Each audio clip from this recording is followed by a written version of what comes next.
नमस्कार सभी आत्माओं को। ब्रह्मर्षि तटवर्ती वीरा राघवराव गारू का आत्मज्ञान शिविर में आप सबका हार्दिक स्वागत है।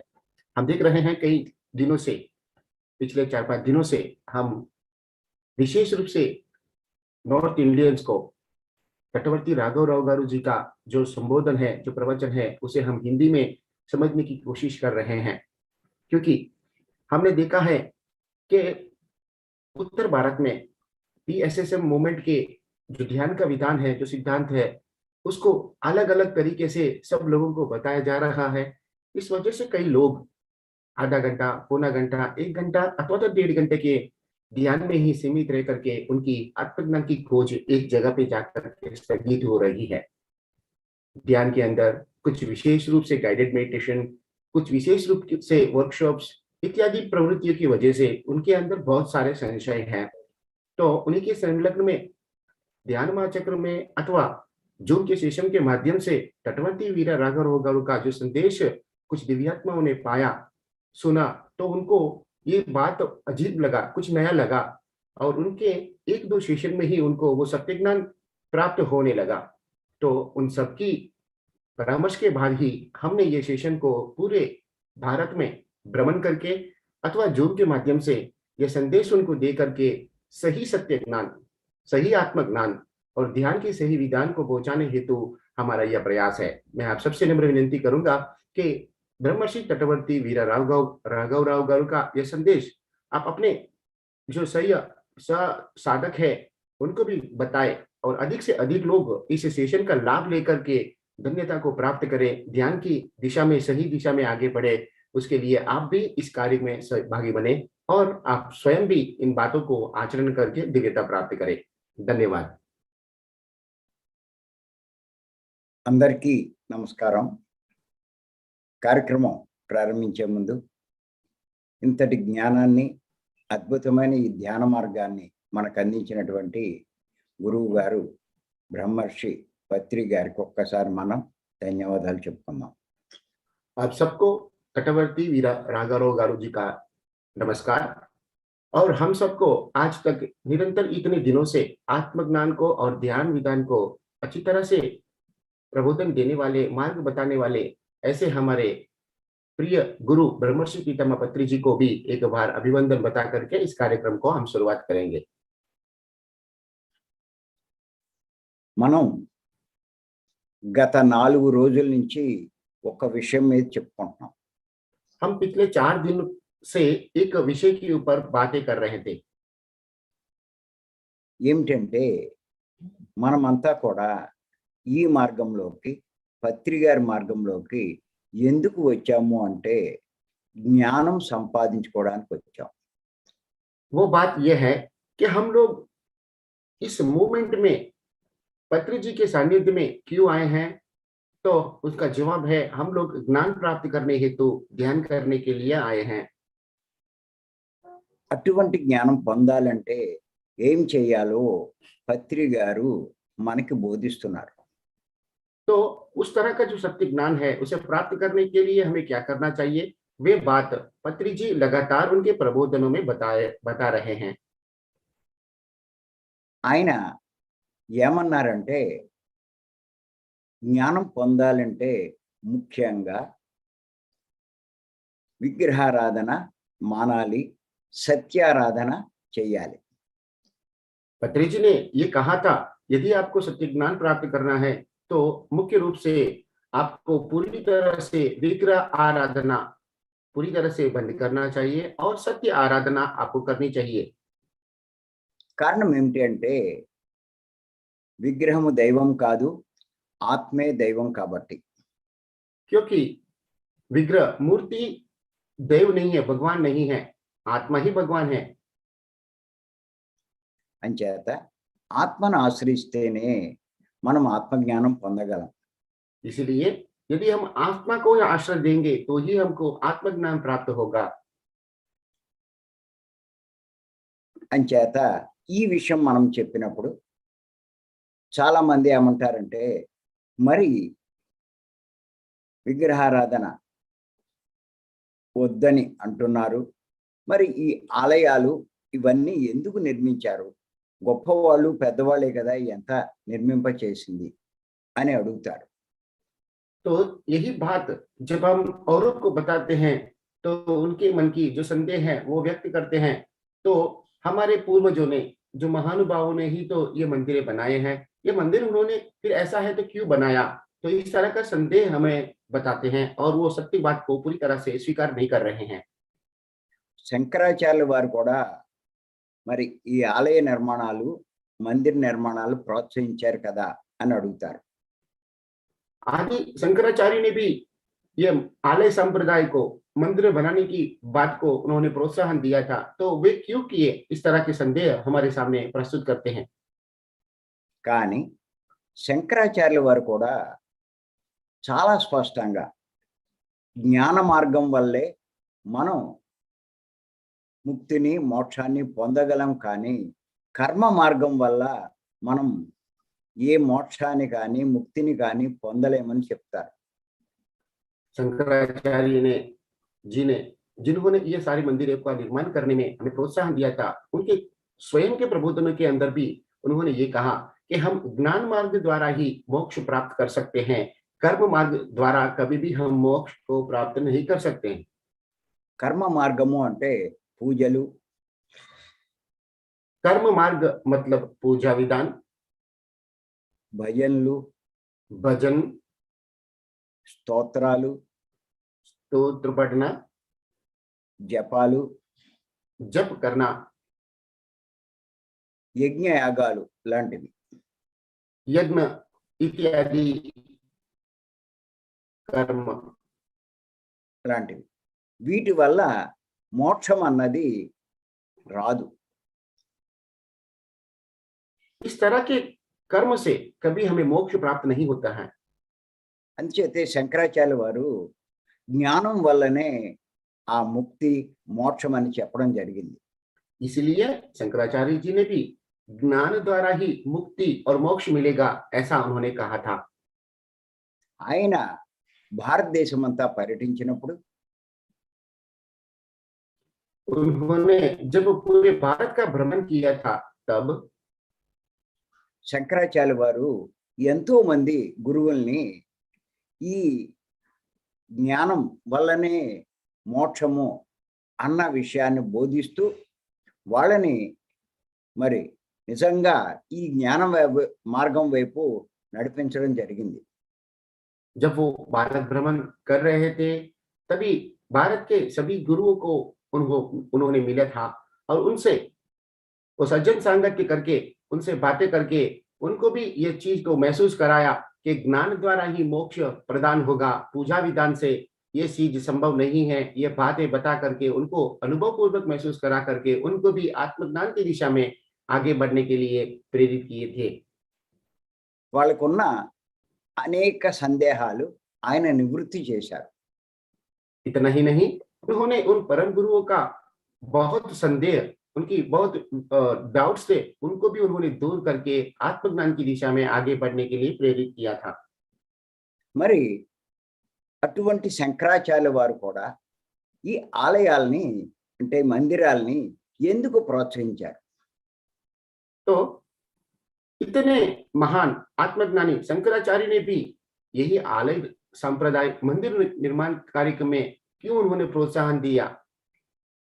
దీని యొక్క రహస్యం ఏమిటి అంటే ఆలయ నిర్మాణంలో దాని చాలా అంతరార్థం ఉంది.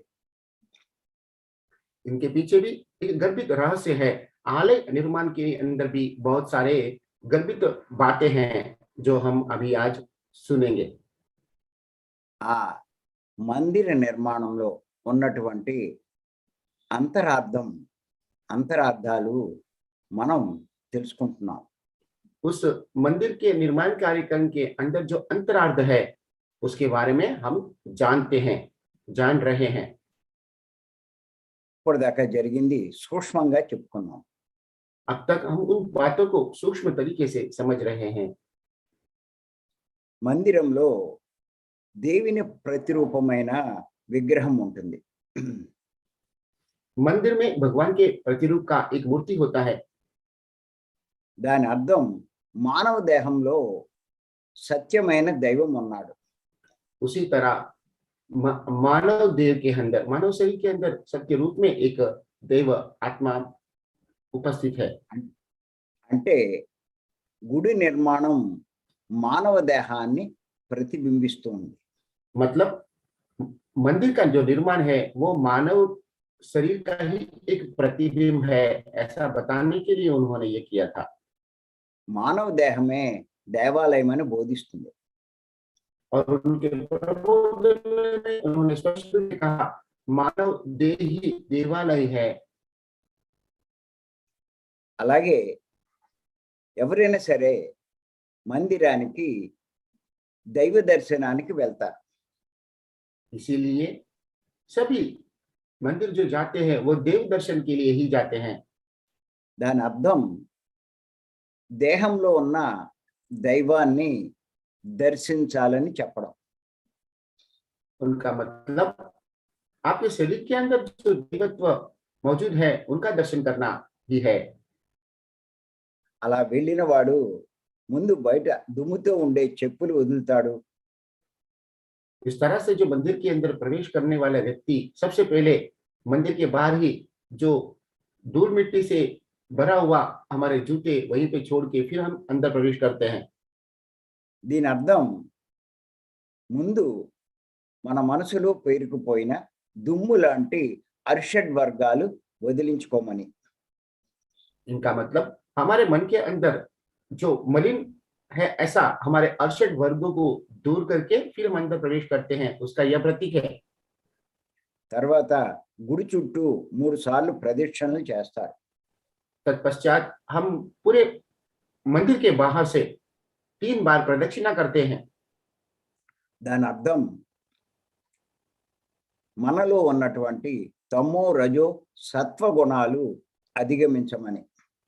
उसका मतलब भी यही है कि हमारे अंदर जो मौजूद है वो तमोगुण, रजोगुण और सत्व गुणों को भी हम जीत पाए। తర్వాత పూజారిని ఆశ్రయిస్తారు. तत्पश्चात हम मंदिर के अंदर जो पुजारी है उनसे हम आश्रय लेते हैं।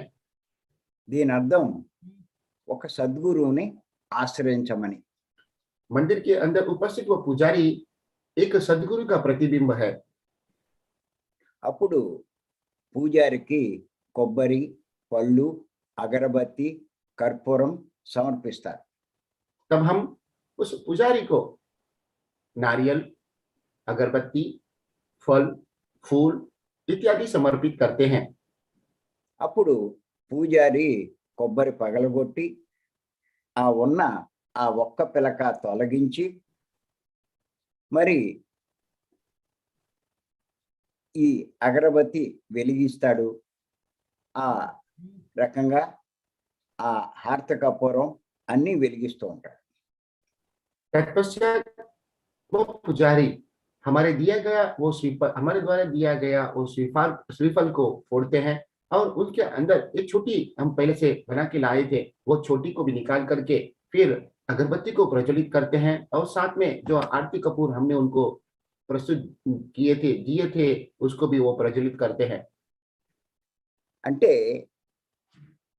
నీలో ఉన్న అహంకారం తొలగించుకోమని, నీకు ఉన్నటువంటి దైవాన్ని దర్శించాలనే ఒక్కగానొక్క కోరిక అది కూడా లేకుండా చేసుకోమని చెప్పడమే దీని అర్థం.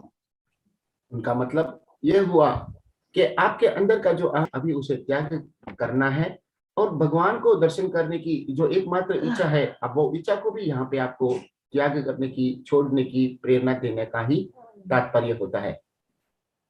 నిన్న ఇక్కడ దాకా మనం చెప్పుకున్నాం. कल हम यहाँ तक बातें कर चुके थे, संदेश प्राप्त कर चुके थे।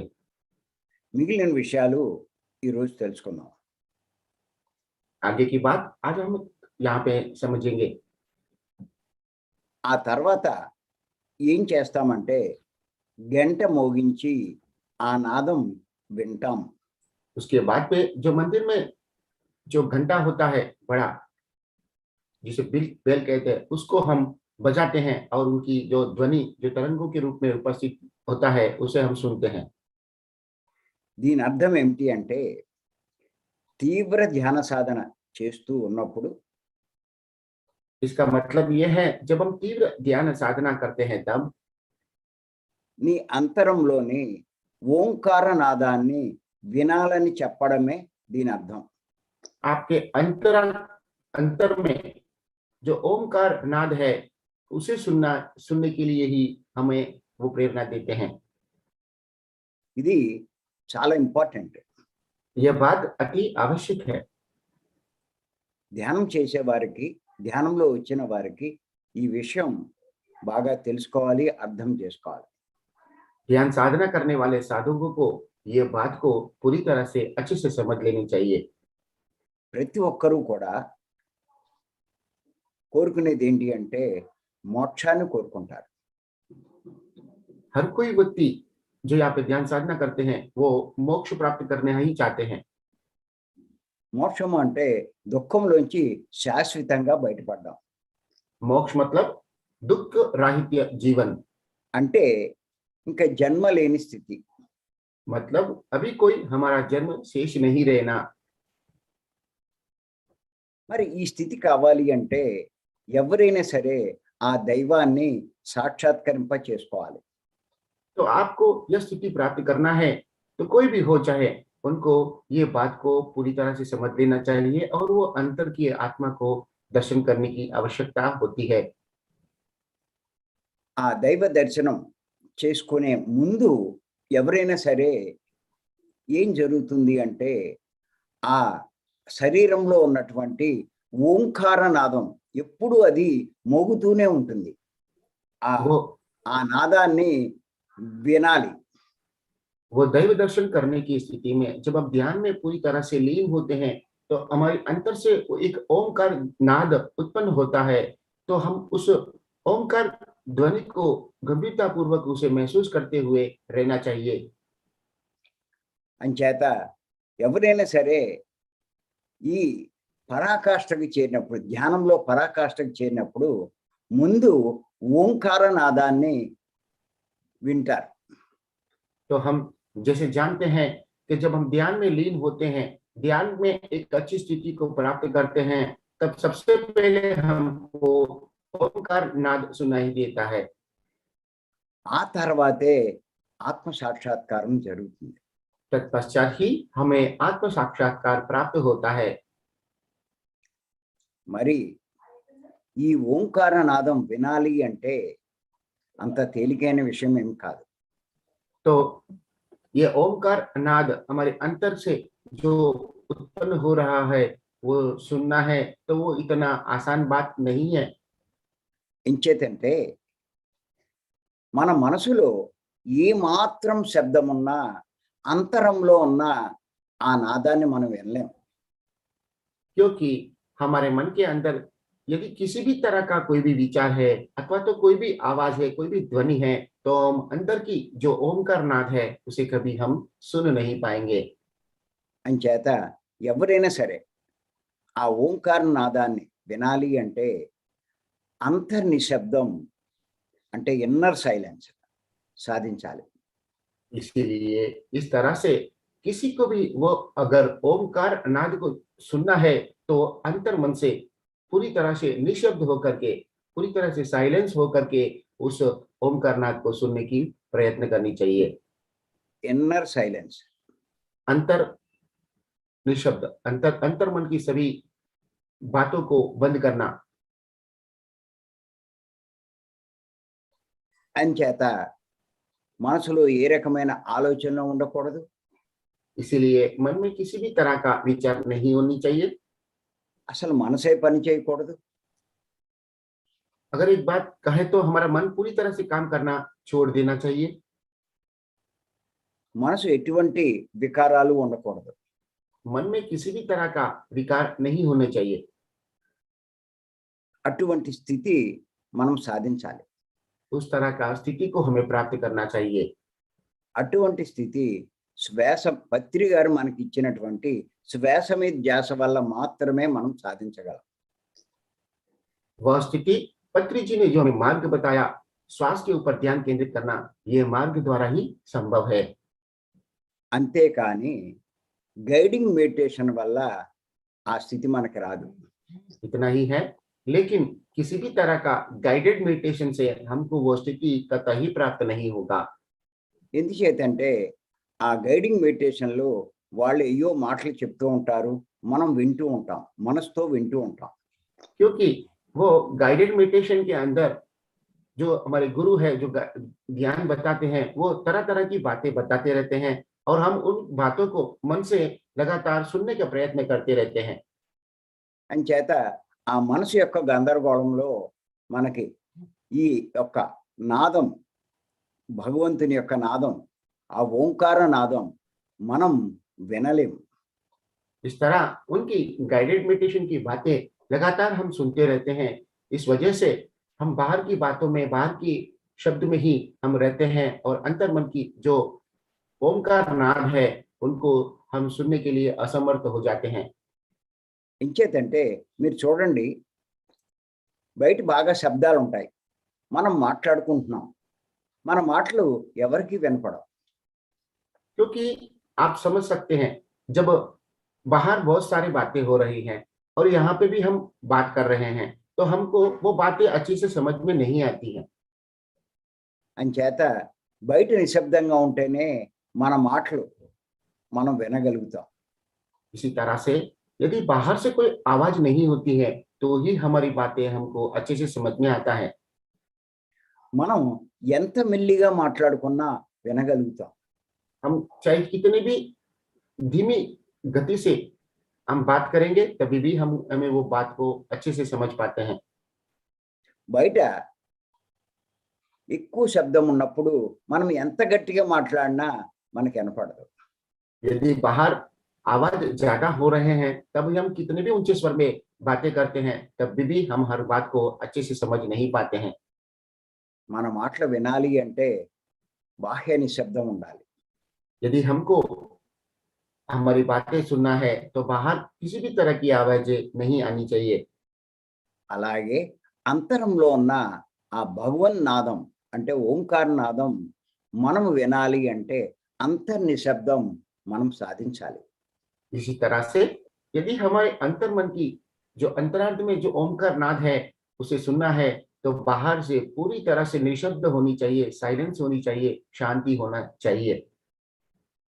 అంచేత ఆ మార్గమే పత్రి గారు మనకు బోధించారు. అదే శ్వాస మీద ధ్యాస. यही मार्ग पत्री जी ने हमें बताया है और वो है श्वास के ऊपर ध्यान केंद्रित करना। ఇంచేతంటే ధ్యానం చేసేటప్పుడు ముందు మనం కళ్ళు మూస్తాం. क्योंकि जब हम ध्यान करते हैं, तो सबसे पहले आंखें बंद करते हैं। కళ్ళు మూసిన వెంటనే మనకి ఆలోచనలు వస్తాయి. जैसे ही हम आंख बंद करते हैं, तो हमारे मन के अंदर तरह-तरह के विचार आने लगते हैं। ఆలోచనలు వచ్చినాయి అంటే మనసు పనిచేస్తున్నట్టే. विचार आ रहे हैं, तो इसका मतलब ये है कि हमारा मन पूरी तरह से कार्यरत है। మనసు చాలా గందరగోళంలో ఉన్నట్టే. मन पूरी तरह से बेचैन है। అంచేత అటువంటి స్థితిలో మనం ఆ ఆలోచనలను కట్ చేసి శ్వాస మీద పెడతాం. इसीलिए हम उस स्थिति में से जो विचार हम प्राप्त कर रहे थे, उन्हें बंद करके पुनः अपने श्वास के ऊपर ध्यान केंद्रित करते हैं।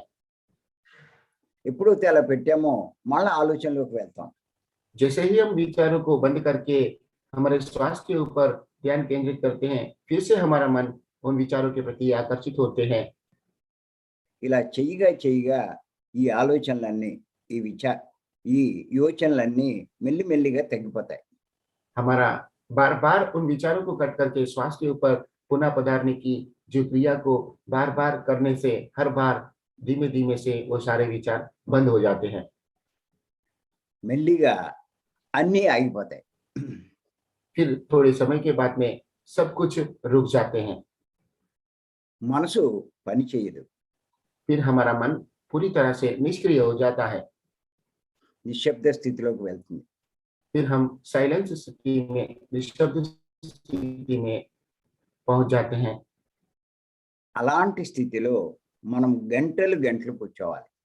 उस स्थिति में ही हमें अनेक घंटों तक बैठना है। కానీ అది కూడా సరిపోదు. लेकिन ये भी पर्याप्त नहीं है। ఆ స్థితిలో మనం గంటలు గంటలు రోజుల తరబడి నెలల తరబడి మనం కూర్చున్నప్పుడు उस स्थिति में हम कई घंटों तक हर दिन करते हुए कई महीनों तक हर बार इस स्थिति को लगातार करते रहनी चाहिए। మనం నిశ్శబ్దంలోంచి పరినిశ్శబ్ద స్థితికి చేరుకుంటాం. हम वो निशब्द स्थिति से निशब्द मतलब उससे भी और गहरा जो निशब्द होता है उसमें हम पहुंच जाते हैं। అలా మనం కొన్ని సంవత్సరాల తరబడి కూర్చున్నప్పుడు इस स्थिति में भी हम कहीं साल तक ध्यान करते हैं, तब మహాపరినిశ్శబ్ద స్థితికి మనం చేరుకుంటాం. निशब्द स्थिति को हम प्राप्त कर सकते हैं। Deep and deep inner silence, that is deep and deeper inner silence, deepest inner silence. जी, इसका मतलब ध्यान की सभी गहराइयों को प्राप्त करना, ध्यान के सभी अंतर्मन की सभी गहराइयों को प्राप्त करना, सभी शाब्दिक तरंगों को बंद करके पूरी तरह से निशब्द स्थिति को प्राप्त करना। అటువంటి అంతర్నిశ్శబ్దంలో ఎవరైనా సరే ఆ ఓంకార నాదాన్ని వినగలుగుతారు. उसी अंतर निशब्द स्थिति में ही कोई भी हो यदि पहुंच जाते हैं तो उनको तब वो ओमकार नाद स्पष्ट रूप से सुनाई देता है। ఎవరైతే ఆ నాదాన్ని వినగలుగుతారో వాడి జన్మ ధన్యమైనట్టే. जो व्यक्ति वह ओमकार नाद को सुनते हैं उनका जन्म वहीं पे धन्यता को प्राप्त कर लेता है। వాడు ఆత్మ సాక్షాత్కారానికి చాలా దగ్గరగా ఉన్నట్టే. वह व्यक्ति वह आत्म साक्षात्कार की स्थिति के बहुत करीब पहुंचा हुआ है ऐसा प्रतीत होता है। అలా ఆ నాదాన్ని వింటూ మెల్లిమెల్లిగా ఆ సాక్షాత్కారాన్ని వాడు పొందుతాడు.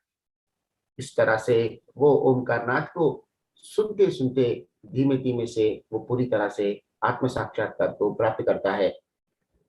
మరి వాడు మోక్షాన్ని పొందినట్టే. तो इस स्थिति को ही मोक्ष कहा जाता है। అంచేత మరి ప్రతి మందిరంలో కూడా ఈ ఘంటానాదాన్ని వింటూ ఉంటారు. इसीलिए सभी मंदिरों में भी ये जो घंटा बजाने की जो परंपरा है वो सुनाया जाता है। దాని అర్థం ఏంటంటే ఆ నాదం కాదు, అంతరంలోని ఆ ఓంకార నాదాన్ని వినాలని చెప్పడమే దాని అర్థం. उसका मतलब जहाँ पे मंदिर में हम जो घंटा बजाते हैं वहां की जो तरंग उत्पन्न होते हैं उसे सुनना नहीं, अंतर्मन की जो ओमकार नाद है उसका सुनने का संकेत है। అందుకే మీరు చూడండి, ఏ మందిరాల్లో అయినా, చర్చిలో అయినా, మసీదులైనా, బౌద్ధ ఆరామాల్లో అయినా ఈ ఘంటానాదాలు తప్పనిసరిగా వింటూ ఉంటారు. आप सिर्फ मंदिर ही नहीं, चर्च में भी, मस्जिद ही नहीं, बौद्ध देवालयों में भी आप इस तरह का घंटा रात का जो तरंग है वो उत्पन्न करके फिर उनको सुनाया जाता है। అంచేత ఏమిటి అంటే ఎవరైనా సరే ఈ రహస్యాన్ని అర్థం చేసుకోవాలి. इस तरह से कोई भी हो ये बातों को, ये रहस्य को अच्छे से सुन लेनी चाहिए। చాలా మందికి ఈ విషయాలేమీ తెలియవు. बहुत लोगों को यह बात नहीं समझ में आती है। ఇంచేతంటే ధ్యానం అన్నది అంతరంలోని ఆ నాదాన్ని వినడమే. क्योंकि ध्यान का मतलब हमारे अंतर में जो ओमकार नाद है उसको सुनना ही है। ఇది తెలియక చాలా మంది ధ్యానం రోగాల కోసం అనుకుంటారు. ये बात जो नहीं समझते हैं वो सभी बहुत तरह के लोग ध्यान को रोग दूर करने की एक साधना ही समझते हैं। అలాగే లాభాల కోసం అనుకుంటారు. उसी तरह से कुछ तरह के लाभ प्राप्त करने का मार्ग समझते हैं కోరికలు తీర్చుకోవడం కోసం అనుకుంటారు. और अपनी इच्छाओं का पूर्ण करने का एक मार्ग समझते हैं। అలాగే అనుభవాల కోసం అనుకుంటారు. और इसी तरह से कुछ अच्छे अनुभवों को प्राप्त करने का मार्ग समझ करके ध्यान करते हैं। అసలు వీటన్నిటి కోసము ధ్యానం కాదు. लेकिन वास्तव में ध्यान इनमें से किसी चीज के लिए भी नहीं है। ఇంకేతంటే మన పిల్లలు, చిన్న పిల్లలు స్కూల్కి వెళ్ళను, బడికి వెళ్ళను అని ఏడుస్తూ ఉంటే చాక్లెట్లు ఇస్తాం. क्योंकि हम देखते हैं हमारे घर में जो छोटे बच्चे होते हैं, पहली बार जब वो स्कूल जाते हैं तो वो स्कूल जाने के लिए मना करते हैं, तब हम उनको समझाने के लिए कुछ चॉकलेट इत्यादि उनकी मन प्रिय वस्तु देने की प्रयत्न करते हैं। ఆ చాక్లెట్లు తీసుకుని వాడు ఆ బడికి వెళ్తాడు. फिर वो बच्चा वो चॉकलेट लेकर के वो स्कूल चला जाता है। ఆ పాఠాలు నేర్చుకుంటాడు. फिर वो स्कूल में वो जो पाठ शिक्षक द्वारा बताया जाता है वो सीखता है।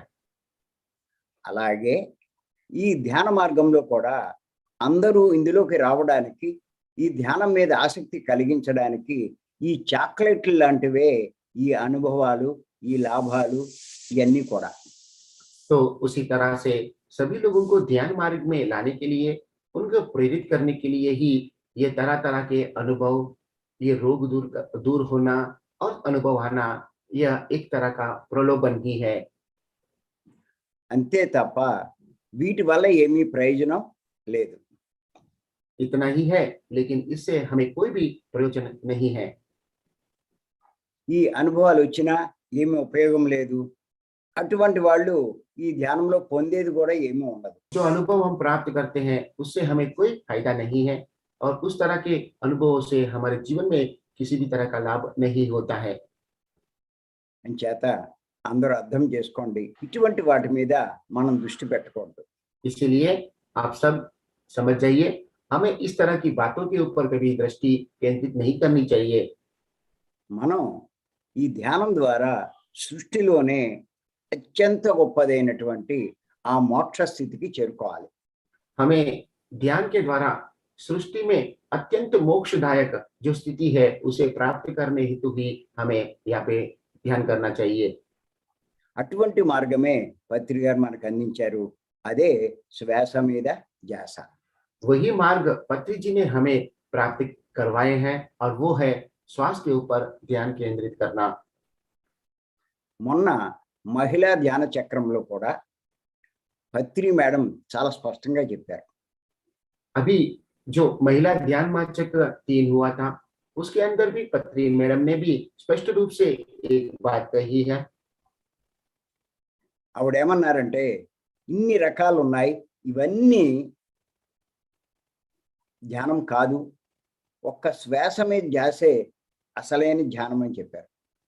उन्होंने स्पष्ट रूप से बताया है कि अभी इतने तरह के जो ध्यान होते हैं, जो वर्कशॉप होते हैं, वो सब गलत है।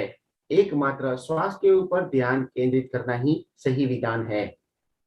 అంచేత ఈ గైడింగ్ మెడిటేషన్లు ఇటువంటివన్నీ ఒక చాక్లెట్ లాంటివి. इसीलिए ये गाइडेड मेडिटेशन जो भी है वो एक तरह का चॉकलेट की तरह है। మీరు ఎంతసేపు చాక్లెట్ల దగ్గర ఆగిపోతే అసలైన జ్ఞానాన్ని ఎప్పుడు పొందుతారు, ఆ మోక్షాన్ని ఎప్పుడు పొందుతారు? यदि आप चॉकलेट की स्थिति में ही रह जाओगे तो वो जो सही ज्ञान है, जो मोक्ष स्थिति है, वो कब प्राप्त करेंगे? అంచేత అక్కడితో వదిలిపెట్టండి. సరైన మార్గంలోకి పత్రి గారు చెప్పినటువంటి ఈ శ్వాస మీద ధ్యాస మీదకి ప్రతి ఒక్కళ్ళు రండి. इसीलिए अब जो ये स्थिति है उसे अब यहीं पे समाप्त करके पत्री जी की जो बातें और उनका जो मार्गदर्शन है, श्वास के ऊपर ध्यान केंद्रित करने वाली बात, उस बात के ऊपर पुनः लौट जाइए और उस साधना को तीव्र बनाइए। అందుకే మనం కూడా ప్రతిరోజు ఉదయం 4 గంటల నుంచి 6:30 దాకా మనం సైలెన్స్ మెడిటేషన్ చేస్తున్నాం. इसीलिए हम यहाँ पे भी इस सेशन में सुबह 4 बजे से लेकर 6:30 बजे तक लगातार निःशब्द ध्यान करवाते हैं। మరి బాహ్య నిశ్శబ్దం లేకుండా అంతర్ నిశ్శబ్దం ఎలా సాధిస్తాం? तो इस तरह से यदि बाहर से साइलेंस नहीं है, निःशब्द वातावरण नहीं है, तो अंतर से वो निःशब्द स्थिति को कैसे प्राप्त करेंगे? అంతర్ నిశ్శబ్దం లేకుండా ఓంకార నాదం ఎలా వింటావు? यदि अंतर मन में किसी भी तरह का निशब्द वातावरण नहीं है तो वो भला ओमकार नाथ को कैसे सुन पाएंगे? నువ్వు ఆత్మ సాక్షాత్కారం ఎలా కలుగుతుంది? फिर आप वो आत्म साक्षात्कार किस तरह से प्राप्त कर पाओगे? నీకు మోక్షం ఎలా వస్తుంది? आपको मोक्ष कैसे प्राप्त होगा? అంచేత గుర్తుపెట్టుకోండి, పత్రి గారు మనకి సరైన మార్గాన్ని ఇచ్చారు. ఆ శ్వాస మీద ధ్యాస ప్రతిరోజు మనం ఉంచాలి. इसलिए ये बात को आपको स्पष्ट रूप से समझ लेनी चाहिए। पत्री जी ने जो बात हमको बताई है, श्वास के ऊपर ध्यान केंद्रित करना, यह विधान को हर दिन हमको करना चाहिए, अधिक से अधिक ध्यान करना चाहिए। అంచేత ప్రతి ఒక్కళ్ళు కూడా ఇప్పుడు మేము చేయించే ఈ ఇన్నర్ సైలెన్స్ మెడిటేషన్లో పాల్గొని ఇంకా ఇంకా నిశ్శబ్ద స్థితికి మనం చేరుకోవాలి. इसलिए मैं आप सबको यहाँ पे इस सेशन के अंदर जो साइलेंस मेडिटेशन जो होता है उसके अंदर आप सब यहाँ पे आकर के भाग लेकर के उस अंतर्मन की जो निशब्द वातावरण को उसे जागृत करने की प्रयास करें। इतना ही नहीं, इसके पश्चात भी आप लोग उस अंतर्मन को निशब्द बनाने का प्रयास लगातार करते रहनी चाहिए మీ జీవితాన్ని ధన్యం చేసుకోండి. और आपका जीवन को धन्यता प्राप्त करने की दिशा में आगे बढ़िए। ఈ అవకాశం ఇచ్చిన మీ అందరికీ నేను మరొక్కసారి ధన్యవాదాలు చెప్తున్నా. हमें ये मौका दिया इसके बदल तटवर्ती राघव राव गारू जी आप सबका अभिवादन करते हैं, धन्यवाद देते हैं। थैंक यू सर, सबकी तरफ से। ఎంచేతంటే ఇంకా ఉన్నాయి. ఆ మందిర నిర్మాణంలో ఇంకా ఎన్నో అంతరార్థాలు ఉన్నాయి. అవన్నీ రేపు తెలుసుకుందాం. क्योंकि मंदिर निर्माण कार्य के अंदर और हम जब मंदिर को जाते हैं देव दर्शन के लिए, वहां पे तरह तरह के आचरण वहां पे करते हैं। उन प्रत्येक आचरण के पीछे एक गर्भित सत्य है और वो सारी बातें भी हमें जानना है और बाकी की बातें हम कल सुनने की प्रयास करेंगे। Thank you. धन्यवाद చెప్పు. जी। अभी आज का ये सेशन के संलग्न में अथवा ध्यान के संलग्न में किसी को भी कोई संदेह है तो कृपया करके handle. Yes sir, Chiranjeevi yes sir, first నీ అభిప్రాయం చెప్పి అప్పుడు అందరినీ మాట్లాడచ్చు. यस सर, ఇప్పుడు నువ్వు విన్నావు కదా, यस सर। దీని మీద నీ అభిప్రాయం చెప్పి కొద్దిగా అందరి చేత మాట్లాడించాలి. जी, तो सबसे पहले आज का ये सेशन के संलग्न में मैं मेरा भी अभिप्राय आपको दे रहा हूँ। तत्पश्चात आप सभी अपना अभिप्राय और संदेह जरूर प्रस्तुत करें। तो आज का यह सेशन अति आवश्यक है क्योंकि हमारे मन के अंदर जो अंधश्रद्धा बहुत गहराई तक पहुंच चुका था, ध्यान में आने के बाद में भी हमारी कहीं ना कहीं कोई ना कोई जगह पे वो अंधश्रद्धा अभी हमको मजबूर कर रहा था। अरे इतने सालों से मैं ध्यान कर रहा हूँ और पूजा मंदिर में रचित हूँ, श्लोक वगैरह पढ़ता रहता हूँ, आज ये ध्यान आया है तो कैसे इसे दूर करूं। तो एक तरह की मन के अंदर वो एक डाउट था, संदेह था। लेकिन अब जब आदि शंकराचार्य की ये बातें हैं, गर्भित सत्य है, उस मंदिर निर्माण का कार्य का जो वास्तव रूप है, जिसे हम जानने के बाद में पूरी तरह से मन खाली हो जाता है और वो सत्य बात को हम अच्छे से समझ लेते हैं और वो स्थिति को पूरी तरह से हम स्वीकार कर लेते हैं। फिर इस तरह से मन की जो संदेह है उसे हम दूर करके हमारी ध्यान स्थिति को प्राप्त करने के लिए प्रयास करेंगे। क्योंकि अभी हमारे मन में किसी भी तरह का संदेह शेष नहीं रहा तो हम पूरी तरह से मुक्त मन से अंतर्मन की निशब्द वातावरण के साथ में अब हम ध्यान की स्थिति में अच्छे से पहुंच पाएंगे। तो आज मैंने ये अभिप्राय प्राप्त किया जिसके लिए तटवर्ती राघव राव गारू जी का अभिवादन करूंगा। अब मैं తర్వాత హిందీ మాట్లాడగలిగిన వాళ్ళు అలాగే తెలుగు హిందీ వచ్చిన వాళ్ళు అందరినీ మాట్లాడమను, అభిప్రాయాలు చెప్పమను. अब यह समय है सिर्फ हिंदी में बात करने वाले दिव्यात्माओं के लिए, भले वो तेलुगु व्यक्ति भी क्यों ना हो, लेकिन बात हिंदी में करेंगे क्योंकि यह समय में सभी उत्तर भारत से, हमारे पूरे भारत में से जो तेलुगु नहीं जानते वो लोग भी यहाँ पे उपस्थित है। इसीलिए विशेष रूप से मैं उन्हीं को आमंत्रित करना चाहूंगा जो हिंदी में बात कर पाए और हिंदी भाषा में बात करें। చెప్పండి సార్, రంగారెడ్డి గారు హిందీలో చెప్పాలి. सर नमस्ते सर। నమస్తే सर आज सुना हूं मैं आपसे, ये मंदिर में घंटा रहता ना, वो घंटा का आवाज जो आता है वो ओमकार आता बोल के बोले। मैं तो पहली बार सुना हूँ। वो नासा वाला भी रिसर्च करके पूरा दुनिया में ओंकार नाद आता बोल के मैं एक पढ़ा था। आज आप जो बोले, मंदिर में जो अपन आवाज करता ना घंटा का, उसके पीछे ओमकार आता, और वही ध्यान में, साइलेंस मेडिटेशन में हम करें तो वही ओंकार नाद हम अगर सुने तो अपना जीव और मुक्ति का मार्ग में ज्यादा बोल के पहली बार सुना हूँ सर। अच्छा लगा। क्या बोले तो वो गाइडिंग मेडिटेशन में पूरा डिस्टर्ब रहता, वो ओंकार नाद सुनने का चांसेस नहीं रहता। अगर जो होता है वो श्वास में ध्यासा, वो आनापाना सती सिस्टम से होता बोल के आज और जबरदस्त रूढ़ी से मैं मालूम हो गए sir. Thank you sir. Thank you thank you sir. Thank you. Sir 3 రోజుల క్లాస్ బాగుందన్నారు మేడం.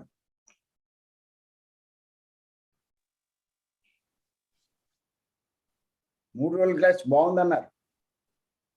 అవును సార్, మంచిగా జరిగింది సార్ క్లాస్ సార్. సూపర్ జరిగింది. Thank you sir. Thank you. Thank you sir. Next Satyamurthy.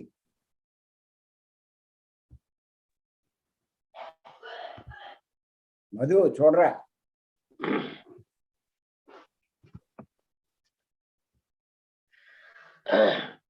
नमस्कार सर. नमस्ते. मेरा बात आप सुन सकते हैं? सुन रहा है? Yes sir.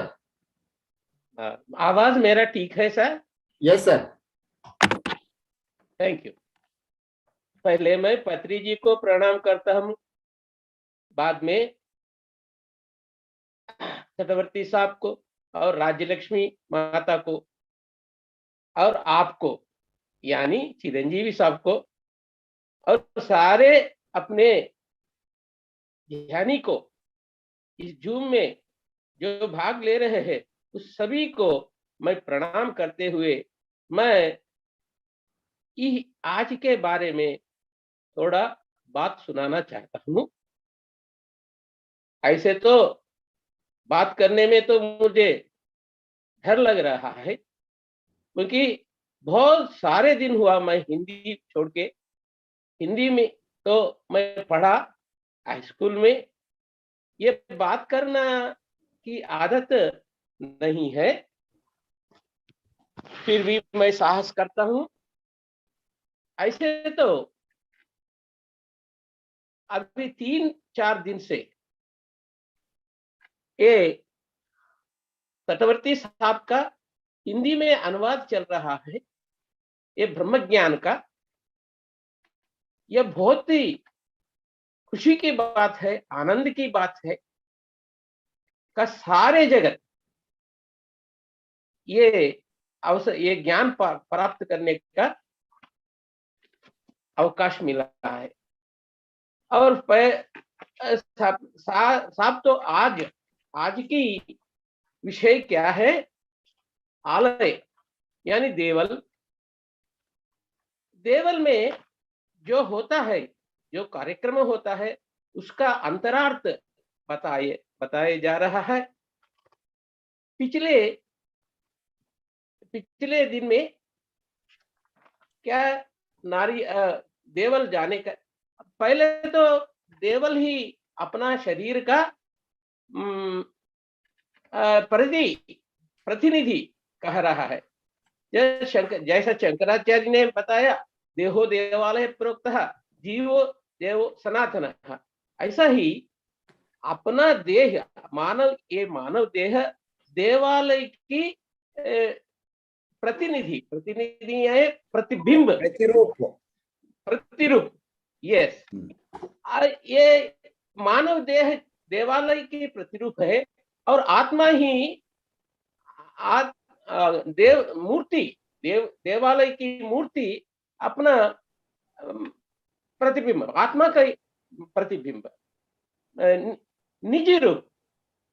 वो प्रतिरूप देवालय मानव देह का प्रतिरूप बोले और आत्मा वो विग्रह की विग्रह आत्मा का प्रतिरूप है, निज रूप नहीं, प्रतिरूप। तो अब अपना निज रूप को ही जानना, इसका साधना मार्ग ध्यान ही है। तो देवालय में जो होते हैं sir sir thank you sir. Okay, देवों का सच्च रूप दर्शन करने का मार्ग श्वास में तो ध्यास है। पत्री जी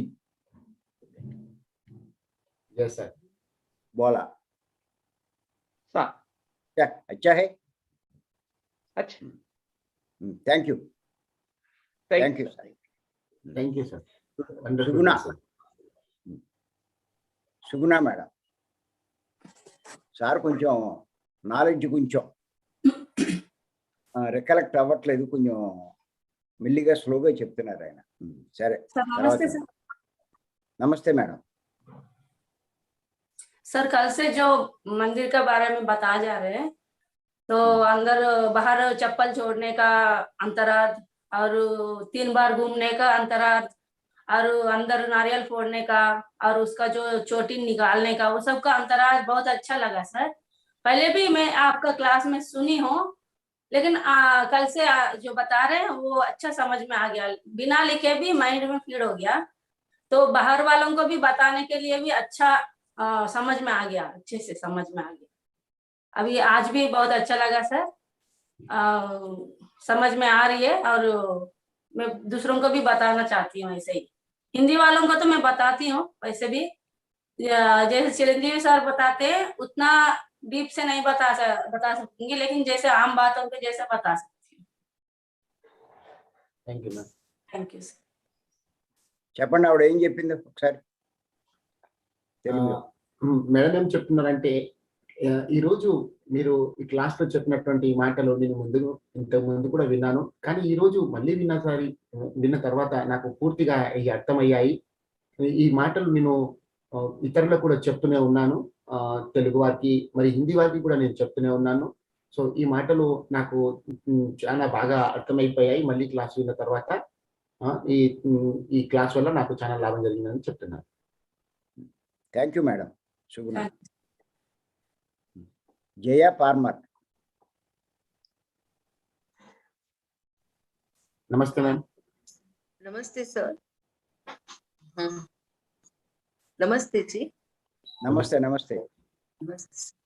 हाँ, जो आपने बताया, जो पहले के ऋषि मुनियों थे, उन्होंने ही सभी सर्च करके करके हमें सब बताया था, वो आपने अभी हमें अच्छी तरह से समझाया है कि जो हमारे अंदर जो संगीत है, जो घंटे हम लोग बजाते हैं, तो उससे जो ओमकार नाद सुनते हैं हम लोग, वो हमारे अंदर ही है, वो हमें प्राप्त करने हैं। फिर हम लोग जो प्रदक्षिणा करते हैं, उसकी वजह से हमारा मन कितना विचलित होता है, वो शांत हो जाता है। सभी जो आपने बताया है बहुत ही सुंदर, बहुत ही अच्छा है। जो हम लोग दीप धूप करते हैं, उससे जो हमारे अंदर ही जो जो जो सारी चीजें है, वो हमें देखनी चाहिए कि हमारे अंदर ही है, वो हमें उसका प्रतीक जो मंदिर में बताते हैं, उससे हमारे अंदर की सभी हम लोग को याद आता है कि हमारे जो जर्नी करना है, हमें वही दिशा में आगे आगे जाना है हमें। आपने बहुत ही अच्छी तरह विस्तार से बताया है, आपका धन्यवाद सर, बहुत ही सुंदर। Thank you madam. Thank you Jaya ji. చెప్పండి మేడం చెప్పింది ఒకసారి చెప్పండి. మేడం ఏం చెప్పారంటే, ఈరోజు మనము మందిరంలోకి వెళ్ళిన తర్వాత ఇన్ని రోజుల కానించి ఎటువంటి ఆచరణ మనం చేస్తున్నామో వాటి యొక్క అంతరార్థాలు మీరు చాలా క్లుప్తంగా వివరించారు. అది విన్న తర్వాత నిజానికి ఇన్ని రోజుల కానించి నేను చేసేదంతా ఒక చిన్న ఆచరణే. తర్వాత మేము ఇంటికాడ మనం చేసే ధ్యానం వల్ల నాకు ఎంత లాభం జరుగుతుందో నాకు తెలుసుకుంటున్నాను. ఈ విధంగా ఆ ఘంటారాధన, ఆ ప్రదక్షిణ, ఆ దీపారాధన, ఇవన్నిటి వెనుక ఇంత రహస్యం ఉందని నేను తెలుసుకున్నాను. మీకు ధన్యవాదాలు చెప్తున్నారు సార్. हाँ, वैसे ओंकार नाद भी जो शंख ऐसे घंटा बजाने से निकलता है, उससे भी हमारे मन के अंदर जो हमारे अंदर जो संगीत है वो हम लोग सुन पाते हैं। उसका जो सभी प्रतीक लगाए हैं कि वहां मंदिर में जाके हमें इसीलिए शांति मिलती है, क्योंकि हमारी जर्नी वहां की ही है। जो हमें प्राप्त करना है वही दिशा में हम लोग जाते हैं। तो मंदिर में हम लोग को जो सुनते हैं तो हमारा प्रयाण वहां पे है, इसीलिए हमें वहां पे जाके शांति मिलती है मंदिर में जाके। సార్ ఏమంటున్నారంటే ఆ మందిరంలో ఆ ఘంటారాధన జరుగుతుంది కదా, అవి అన్ని వింటూ ఉంటాం కాబట్టి అక్కడ మనకు శాంతి దొరుకుతుంది. మన అంతర్మనలో ఉన్న ఓంకార నాదం కూడా ఇదే విధంగా వినడానికి అది ప్రతిబింబం అని తెలుసుకుంటున్నాను. అందుకే కావచ్చు మందిరం వెళ్ళడం వల్ల శాంతి దొరుకుతుంది అని చెప్తున్నారు. సార్ సార్ మందిరంలో ఘంటానాదాన్ని వింటే ఆవిడకి శాంతి లభిస్తే లభించవచ్చు. అంతరంలో ఉన్నటువంటి ఆ ఓంకార నాదాన్ని వింటే మోక్షమే లభిస్తుంది. जया जी, गुरु जी का कहना है कि यदि आप मंदिर में जाकर के वो घंटा राग सुनते हैं तो थोड़े समय के लिए आपको शांति अवश्य मिली होगी, लेकिन ध्यान में जब अंतर्मन की गहराइयों को प्राप्त करने के बाद में जो ओमकार नाद आता है वो सुनते हैं तो आपको परम शांति और मोक्षदायक वो स्थिति आपको प्राप्त हो सकती है. हाँ, लोगों ने वही सुना और जो अंदर अंदर की बातें सुन के बाहर उसके प्रतीक बना दिया, तो हम लोग को वहां पे अच्छा लगता है। लेकिन हम लोग जब भी ध्यान में बैठते हैं तो सारे हम लोग को अंदर ही सभी प्राप्त होता है, तो हमें बहुत ही अच्छा लगता है। वही है। Thank you sir.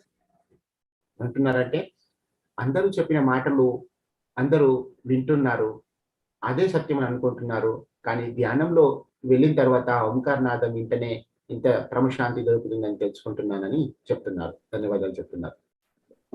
సార్ ఇప్పుడు గైడింగ్ మెడిటేషన్ చేయాలా, ఈ సైలెన్స్ మెడిటేషన్ చేయాలా, శ్వాస మీద జాస్తి చేయాలా? అడగండి.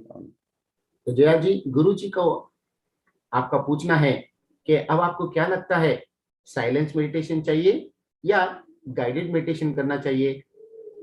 हमें साइलेंस में करते हैं ना मेडिटेशन, वो बहुत ही अच्छा है, तो हम लोग वहां पे खींचे चले जाते हैं. तर ఆవిడ సైలెన్స్ మెడిటేషన్ చేయాలంటుంది. ఆ సైలెన్స్ మెడిటేషన్ వల్లనే మనం పూర్తిగా డీప్ మెడిటేషన్ చేయగలుగుతున్నామని చెప్తున్నారు.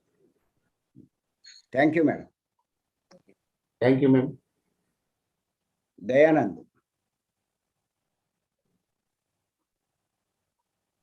సార్, హిందీలో ప్రయాస చేయొచ్చా సార్? Yes sir. హిందీలోనే చెప్పాలి, తెలుగులో కుదరదు.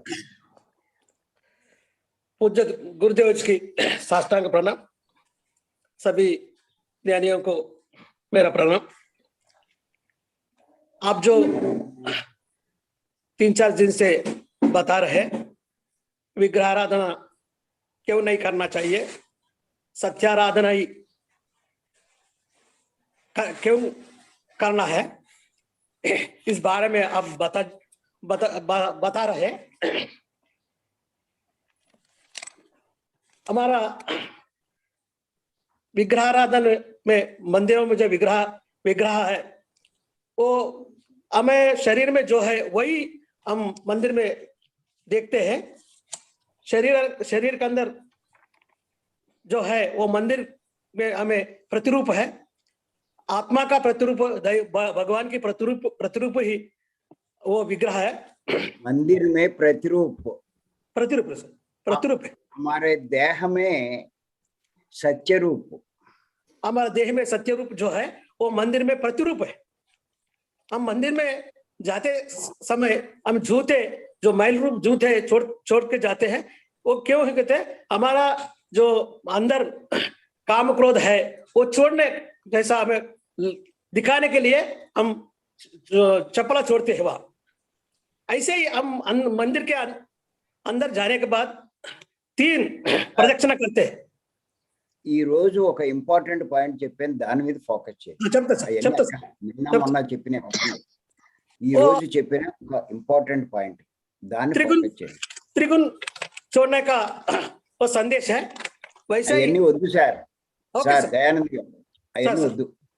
ఈ రోజు చెప్పిన దాంట్లో ముఖ్యమైనది ఇందాక గంగారెడ్డి గారు చెప్పారు సింపుల్ గా, అది మీరు చెప్పాల్సింది.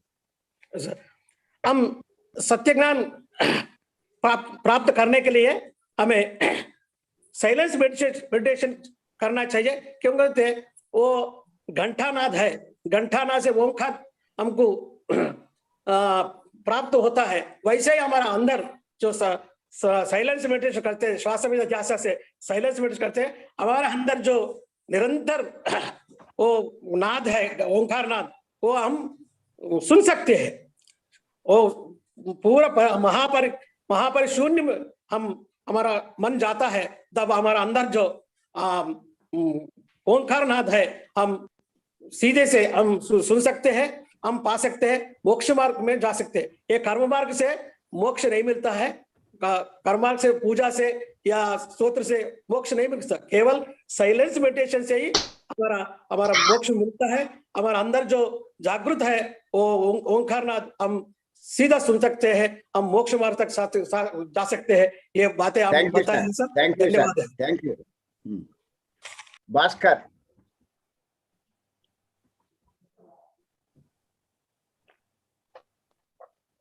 सर सभी को प्रणाम करते सर। सर आज ये घंटे के बारे में बोला, इतना अच्छा से मेरे को समझाया है। मैं आज तक, मैं अभी 1 साल हो गया मैं ध्यान में आके, आज तक ये बात नहीं सुना है, आज ही पहले बार सुना हूं मैं 1 घंटे के बारे में। जब तक आप अपने बाहर का निशब्द नहीं होगा तब तक अपने अंतर का निशब्द नहीं सुनता है। ये बात तो मेरे को बहुत अच्छा से समझा है जी, बहुत अच्छा है जी। ठीक है जी, प्रणाम कर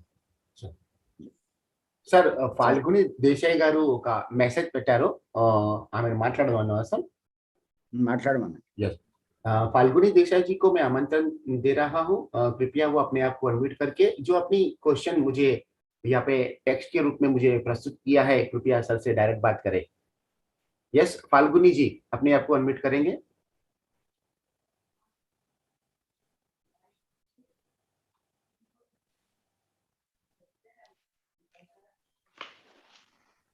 नमस्ते सर, आत्मवंदन। नमस्ते नमस्ते मैडम। सर बहुत सारे पीएमसी चैनल पे, सभी चैनल पे मेडिटेशन करवाते हैं, गाइडेड मेडिटेशन, और बाकी भी बहुत सारे वर्कशॉप होते हैं, उसमें चैनलिंग और ये सब करवाते हैं। तो सर भी तो, पत्री सर भी तो जाते हैं ये सब वर्कशॉप में और सबको प्रमोट करते हैं, तो ये सब क्यों करते हैं फिर? ఇవన్నీ చాక్లెట్ లాంటి, ఇందాకే చెప్పాం ఆవిడేందో లేదో క్లాసు। Yes sir. ఆగండి। गुरु जी का कहना है कि ये जो सब है, जैसे हम छोटे बच्चे को स्कूल में जाने से पहले जो चॉकलेट दे करके उन्हें स्कूल जाने के लिए प्रेरित करते हैं, वो उन्हीं का ही एक एग्जाम्पल है। लेकिन पत्री जी के प्रबोधनों में उन्होंने स्पष्ट रूप से आनापानसति ध्यान का ही उन्होंने बताया, बाकी किसी चीज के लिए वो कभी नहीं बताए, ऐसा सर का कहना है। మేడం మీరు ఈ క్లాస్ విన్నారా పూర్తిగా? सर पूछ रहे हैं कि आपने आज का ये क्लास पूरा सुने हैं? हाँ सुना है मैंने अभी। नहीं, मैंने आज ही ज्वाइन किया है। ఈ రోజే జాయిన్ అయ్యారు సార్? yes sir। ఈ రోజు జరిగిన క్లాస్ లో ఉన్న విషయాలు చెప్పమనండి అవును। तो सर ने आज जो क्लास के जो मुख्य अंश बताए हैं उनमें से कुछ आपसे आपके द्वारा सुनना चाहते हैं, वो आपको कैसे लगे? हाँ वो अच्छा लगा, वो घंटे के बारे में जो बताया कि, और जैसे कि मुझे भी ये एक्सपीरियंस हुआ है कि जैसे साउंड होता है, हम मंदिर में जाके बजाते हैं तो बहुत ही पीसफुल लगता है, और ऐसा लगता है ये बजता रहे, और उसका जो बाद में जो वाइब्रेशन होता है वो बहुत ही अच्छा लगता है, लॉन्ग समय के लिए रहता है वो। और मुझे भी ये साइलेंट में थोड़ा अच्छा ही लगता है। मैंने भी गाइडेड मेडिटेशन किए हैं, मतलब वर्कशॉप से ही मैंने पीएसएसएम में एंट्री की है, लेकिन उसके थोड़े समय के बाद मुझे पता नहीं क्यों खुद ही वो पसंद ही नहीं आता है। मुझे ऐसा ही लगता है कि मैं साइलेंट में ही बैठी रहूं।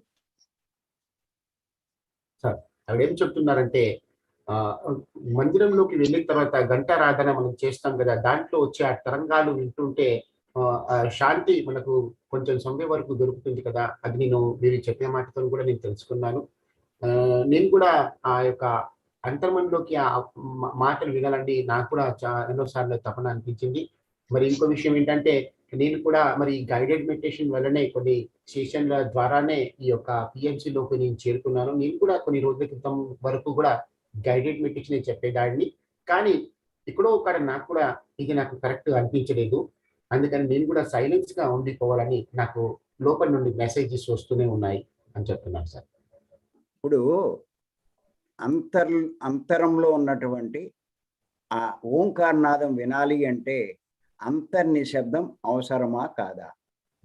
ముందు सर का जी, फाल्गुनी जी, सर का ये पूछना है कि यदि अंतर्मन का वो ओमकार नाद को यदि हमें सुनने की इच्छा है, तो बाह्य रूप से वो निःशब्दिक वातावरण होना जरूरी है कि नहीं?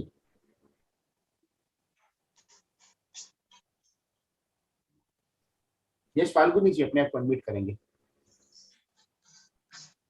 हाँ जरूरी है, वही जरूरी है। Yes. అదే కావాలి అంటున్నారు. ఆ ఓంకారనాదం వినకపోతే సాక్షాత్కారం కలగదు. सर का कहना है यदि हम वो ओमकार नाद अंतर्मन की जो है वो नहीं सुनेंगे तब तक हमें मोक्ष प्रदान नहीं होगा, आत्म साक्षात्कार नहीं होगा. Okay sir, thank you. ఆ ఓంకారనాదం వినాలి అంటే అంతర్నిశబ్దం కావాలి. वो ओमकार नाद यदि आपको सुनना है तो अंतर्मन में पूरी तरह से साइलेंस होना चाहिए, निशब्दिक वातावरण होना अनिवार्य है. అంచేత ఈ గైడింగ్ మెడిటేషన్లు సంకల్ప ధ్యానాలు ఇటువంటివి ఏమీ ఉపయోగం లేదు.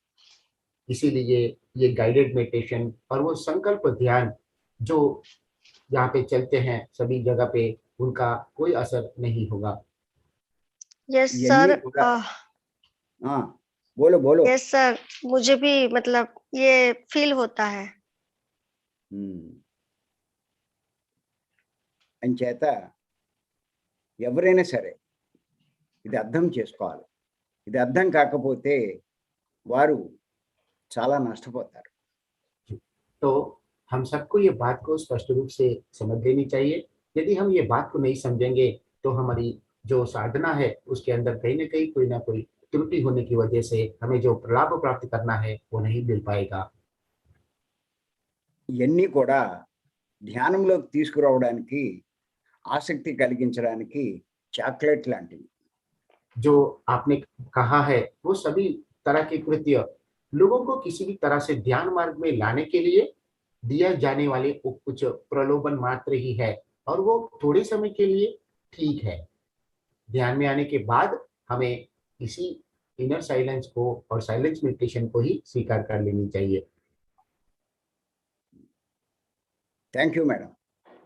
Thank you sir, thank you. Thank you. आत्मवंदन। अपना ఓకే క్లోజ్ చేద్దాం. तो और किसी को बात नहीं करनी है तो अब हम ये सेशन को, हिंदी सेशन को यहाँ पे समाप्त करने की घोषणा करते हैं. आप सबको फिर से तटवर्ती राघव राव गारू और उनकी पूरी टीम की तरफ से धन्यवाद. Thank you, thank you, thank you.